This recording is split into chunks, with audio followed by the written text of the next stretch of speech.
Congressman Moore talks about voting against funding Biden's agenda, but yet look at what he's voted for as far as spending bills. All of them. All of the omnibus and minibus bills. He's funded Biden's agenda. So I know that it's going to be really hard and difficult if I were to get into Congress. You know, I'm not running to be part of the Uniparty or the establishment. I'm running to be different and to make a difference and not to enrich myself. I want good, positive policy for the 1st District and for America. And, you know, I'm not running to compromise. I think that the Republican Party has compromised their principles too much. And it seems like the Democrats are the only ones that win out of the compromise.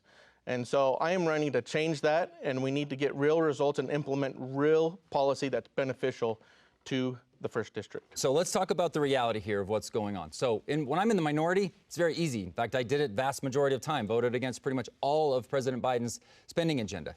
Inflation comes from the American Rescue Plan, the $2 trillion no-offset spending bill that he enacted his first 2 months in office when the Senate flipped. The reality of the appropriations process, when Republicans are in the majority, even with a narrow majority, we did what we haven't been able to do since 2013. Republicans have been able to support defense and lower non-defense discretionary with a $2 trillion savings out of the budget cycle. That's not my numbers, that's CBO numbers. So $2 trillion is taken out when you support something. It's easy to vote no. When you're in the majority, though, you've got to lead. And we've been back there trying to lead this through. I support Speaker Johnson in his effort to try to trim out as much of this budget as we possibly can while keeping all of President Biden's other initiatives that he would want to do completely at bay. So he talks about cutting $2 trillion out of our budget. But that $2 trillion is over a 10-year period.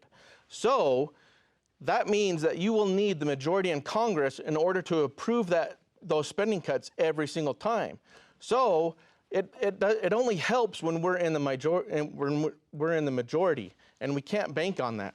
And also, every time that we vote for the deficit that we've continued to have, it increases our interest payment, which our interest payment will soon catch up to us, and soon we'll be printing money to pay that off, which causes inflation. As I mentioned, the budget cycle, I'm not trying to hide that information. That's what a budget cycle is. That's what the CBO does.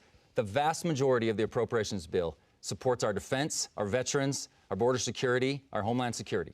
That's what that is. That's the big misnomer that often gets missed in a lot of the rhetoric that you'll see. But the reality is we need to make sure that we support our defense community, right? And especially when you represent 25,000 plus individuals serving every day to support our defense community. Thank you.